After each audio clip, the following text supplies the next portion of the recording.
이번 시간에 실천의 역사적 발달 과정 중에서 3번 진단주의와 기능주의 비교에 대해서 보도록 하겠습니다. 진단주의와 기능주의 비교도 우리 시험에 출제가 된 적이 있습니다. 그러나 자주 나오는 것은 아니다 라고 말씀드릴 수 있고요. 진단주의가 먼저 이제 등장을 했죠. 거기 보면 1920년대 지그문트 프로이트의 영향에 의해서 등장한 것이 진단주의입니다. 이 자체가 출제된 적이 있어요. 그래서 프로이드의 영향으로 진단주의가 등장했다라고 하는 거. 그 다음에 이제 오토 랭크, 우리가 이제 그 랭크 학파라는 게 있어요. 펜실베니아 사회사업대학원 교수님이었는데 이 랭크 학파 또는 펜실베니아 학파에 영향을 줬죠. 그게 바로 이제 오토 랭크의 기능주의입니다. 1930년대 영향이고요. 자, 주요 이론을 진단주의부터 쭉 내려볼까요? 자, 정신분석 이론이고 그 다음에 관점은 결정론적이고 기계론적 관점이다. 결정론적만 아시면 돼요. 인간의 성격은 정신이 결정한다, 무의식이 결정한다 라고 보죠. 그 다음에 개입의 초점은 우리가 이제 나중에 실천 기술론에서 정신분석 모델, 정신역동 모델을 배우는데 거기에 보면 정신역동 모델의 주 목적이 뭐냐? 이 클라이언트 또는 환자라고 하죠. 자아를 강화시키는 거예요. 그래서 자아 강화가 개입의 초점이 됩니다. 환경에 대한 적응력도 강화시킬 필요가 있겠죠. 자, 주요 용어는 질병의 심리학이다, 치료, 이런 것들은 되게 이제 병원에서 많이 쓰는 단어죠. 그래서 질병이라는 단어나 치료라는 단어, 이런 것들이 바로 진단주의의 키워드가 됩니다. 자, 그 다음에 발전 모델은 해밀턴의 심리사회 모델로 발전했다라고 하는 것인데 참고하셔도 됩니다. 자, 여기서 심리사회 모델에서 심리라고 하는 대목이 좀 중요하겠죠. 그래서 이제 심리적인 측면을 강조했던 것이 프로이드고, 그 다음에 정신분석 모델, 정신역동 모델이니까 이것의 발전 모델이 이제 심리사회 모델로 더욱더 발전할 수 있었다라고 하는 겁니다.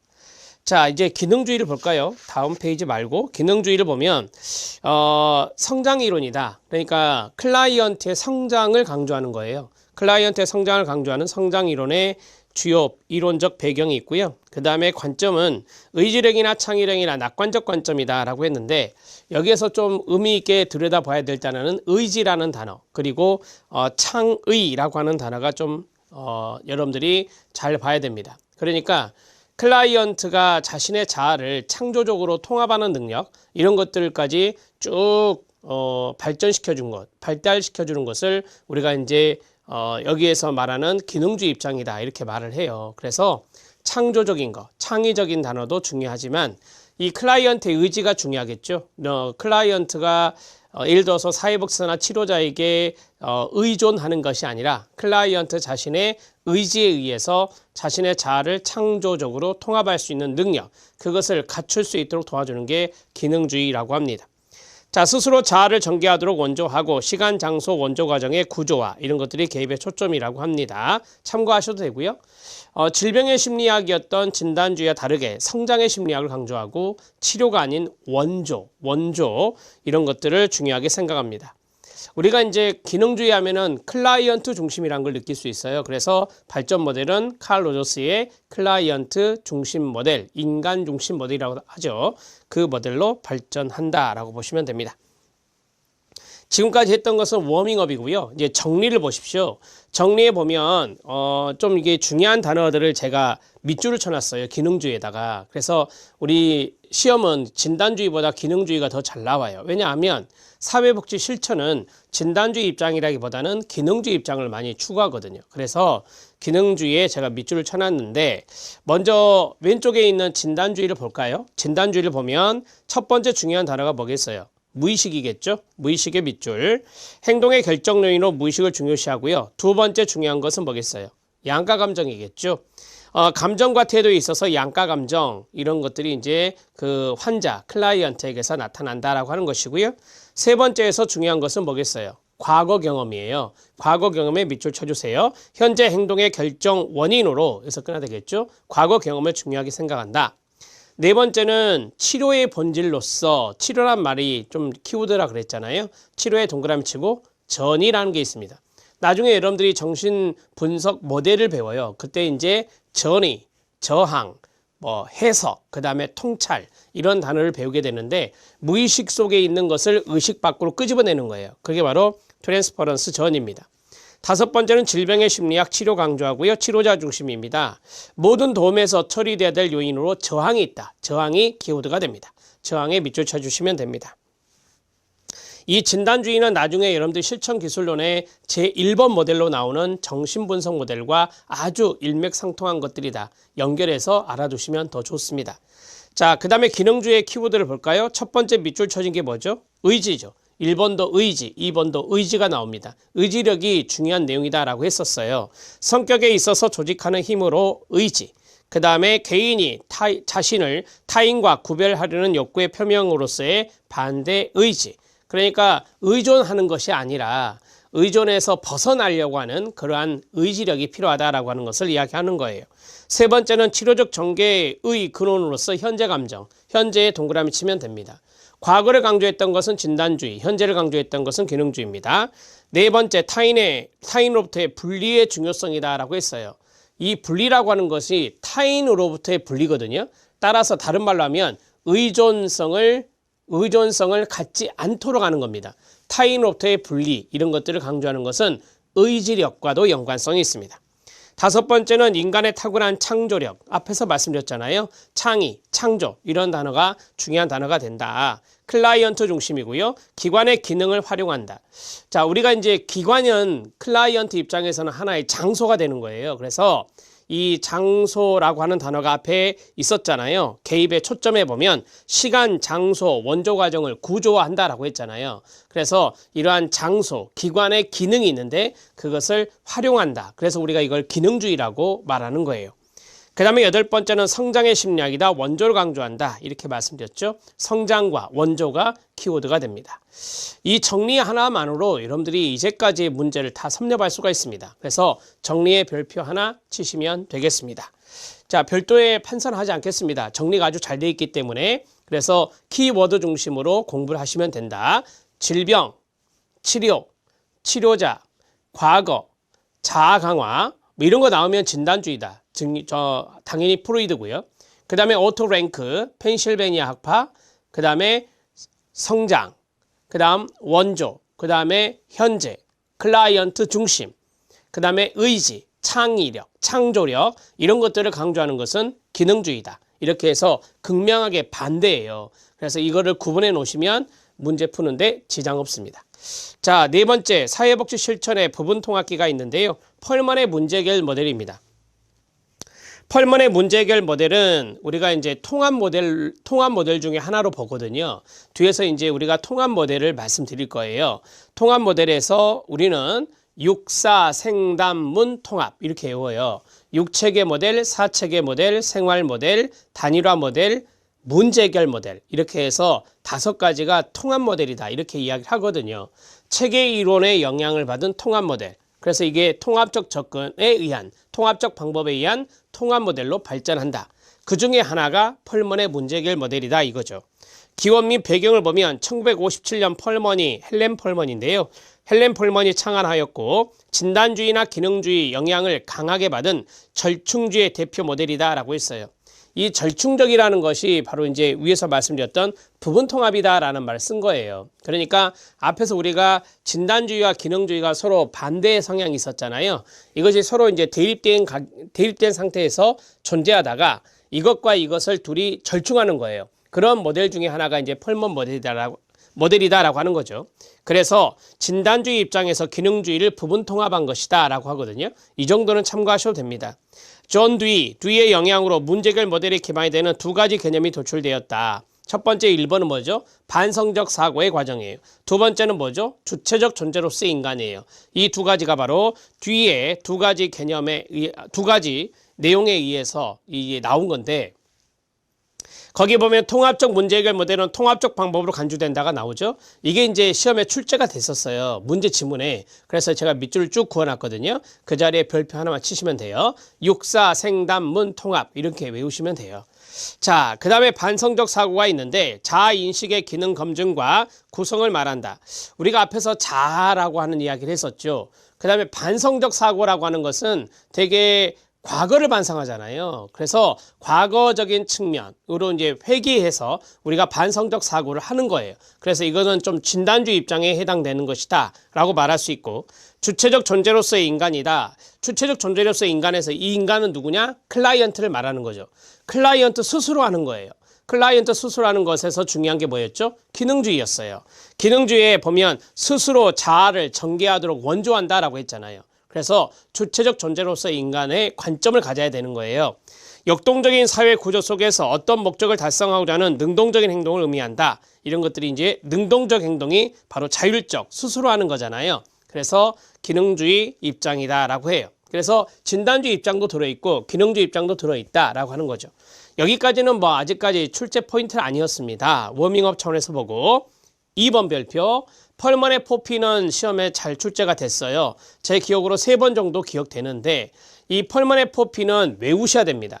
앞에 이니셜이 P로 시작한다는 거죠. 첫 번째 우리가 한번 연상을 해봅시다. 클라이언트가 있어야 됩니다. 그죠? 사람입니다. 이제 뭘 가지고 있어요? 문제를 가지고 있죠. 문제를 가지고 있다. 프로블럼입니다. P 두 번째. 그 다음에 어디로 오죠? 사회복지기관을 찾아옵니다. 이 기관을 앞에서 제가 장소라고 했었죠. 이게 플레이스입니다. 그 다음에 이제 거기 가면 서비스를 주겠죠. 그 서비스는 프로세스가 있어요. 나중에 실천론 뒤에 보면 접수에서부터 사후관리까지 프로세스가 있어요.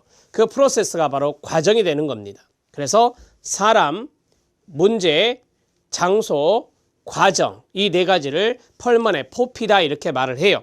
자, 그러면 펄먼의 포피 오른쪽에 쓰세요. 플랜, 계획이란 게 있죠? 없어요. 프로그램 이것도 없어요. 이 두 가지 정도만 아시면 돼요. 그래서 플랜이라는 계획은 없고 그 다음에 프로그램이라는 단어도 없구나 라고 보시면 되죠.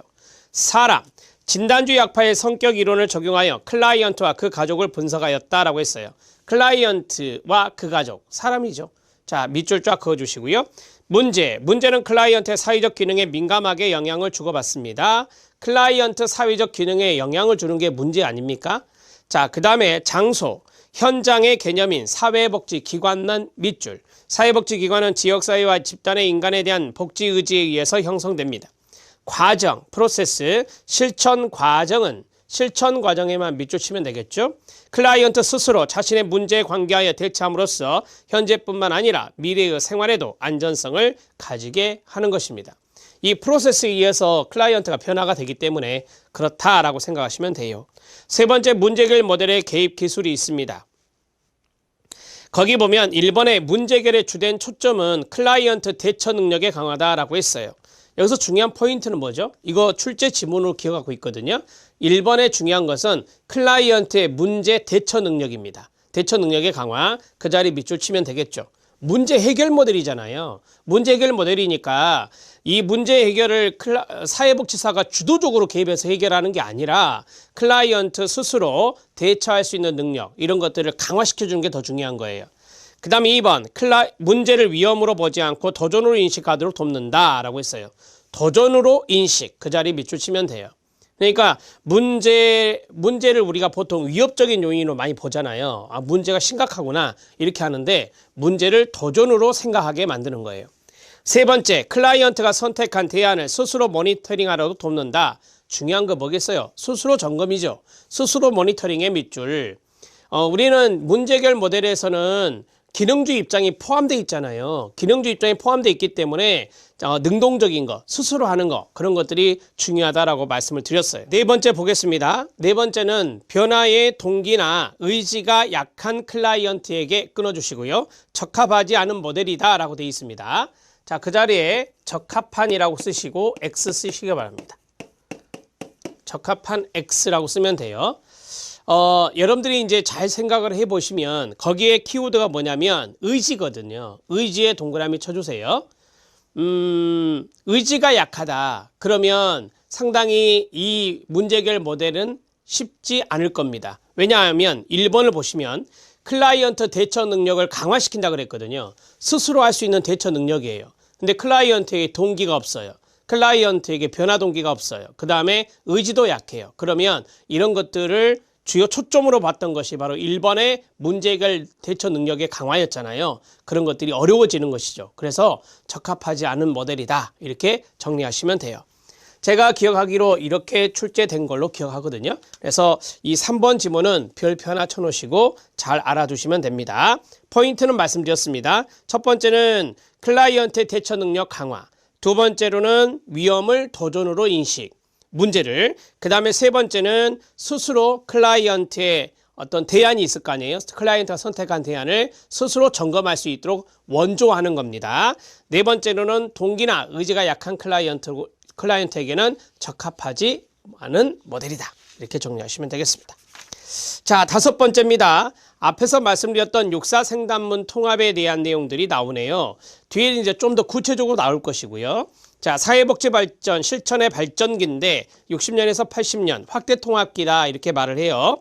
자, 밑에 각주가 하나 붙었습니다. 펄먼의 문제 해결 모델도 통합적 방법으로 간주되어 통합 모델에 속한다. 그래서 제가 앞에서 말씀드렸던 육사생단문 통합 이렇게 말씀드릴 수 있어요.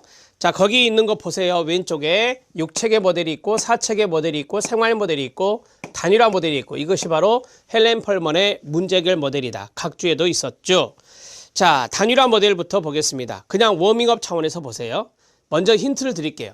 자, 여기 있는 통합 모델의 포인트는 뭐냐면 인간과 환경의 상호작용을 강조해요. 인간과 환경의 상호작용을 강조하는 측면이 있어요. Person in environment. 환경과 인간, 인간과 환경의 상호작용을 중요한 초점으로 본다는 것을 아시면 돼요. 자, 단일화 모델입니다. 사회체계 모델, 사회학습 모델, 과정 모델을 결합한 모델로서 사회학습에 관한 사회복지사의 기능과 자원 확보, 활용 능력을 통해 사회 변화가 가능함을 강조하고 있다. 이게 이제 단일화 모델이라고 하는 것은 사회학습이라는 단어가 좀 중요한 단어가 돼 있죠. 지금 첫 번째 줄 가운데 보면 사회학습이 있어요. 반드라의 사회학습 이론을 배우셨잖아요. 모델링이라고 하는 거. 자, 내가 어떤 행동을 수정하고자 한다. 그러면 모델이 있어야 되잖아요. 그 모델을 보고 내가 그것을 인지해서 따라하고 머릿속에 기억하고 그 다음에 내가 그것을 계속해서 내 스스로 자기 강화를 시키는 거죠. 이런 것들이 바로 이것과 연관성이 있어요. 이게 바로 뭐예요? 클라이언트. 이게 바로 모델이잖아요. 그죠? 거기 안에도 상호 결정론이란 게 있었어요. 인간의 행동은 환경과 그 인간, 그 개인의 상호작용, 서로 간의 상호작용으로 이루어진다고 배우셨어요. 이것을 강조하는 모델이 바로 단일화 모델이에요. 자, 사체계 모델입니다. 별표 하나. 사체계 모델이 잘 나오거든요. 핑거스와 미난. 입니다. 아, 단일화 모델은 골드스테인이라고 그래요. 단골 이렇게 해보시면 되는데 뭐 학자는 참고적으로 알아놓으시고요. 이 핑거스와 미난의 사체계 모델인데 포괄적 관점에서 클라이언트 체계를 사정할 수 있는 기초를 제공한다. 포괄적에 동그라미 치면 돼요. 체계가 무려 4가지나 돼요. 그러니까 포괄적 관점이 되겠죠. 사회복지사는 실천 과정에서 그 다음에 4가지 체계 이거 아셔야 됩니다. 사례 문제로 많이 나오거든요. 시작. 클라이언트 체계, 변화 매개 체계, 클라이언트 체계, 표적 체계, 행동 체계 4가지 밑줄 쫙 그어주세요. 여기에 뭐 전문가 체계라든지 문제인식 체계 이런 거 들어가면 안 돼요. 그건 6체계에 들어있는 거거든요. 그래서 이 4가지 체계들과 상호작용을 하게 된다. 복잡한 여러 수준의 체계들과 연결되어 있는 사람들과 함께 실천에 임한다라고 했어요. 자, 예를 들어서 제가 복지관의 사회복지사입니다. 가족치료사, 가족상담소의 가족치료사와 협력을 했어요. 이게 바로 복잡한 여러 수준의 체계들과 연결되어 있는 거예요. 우리가 일명 이 사람들을 자원이라 하잖아요. 협력하는 사람들. 이 사람들이 이제 나중에 배우시게 되지만 행동체계라고 해요. 이 사람들하고 이제 클라이언트의 문제를 해결하는 것이죠. 우리 기관, 저는 변화 매개체계가 되는 거고 이해되셨죠? 그러면 클라이언트에 문제가 있을 거 아니에요. 부부 갈등의 문제, 경제적 문제 여러 가지가 있을 거 아니에요. 그게 바로 표적 체계가 되는 거예요. 그래서 이 4가지가 잘 어우러졌을 때 사체계 모델에 의해서 이 클라이언트의 문제를 잘 해결해 줄 수 있겠죠.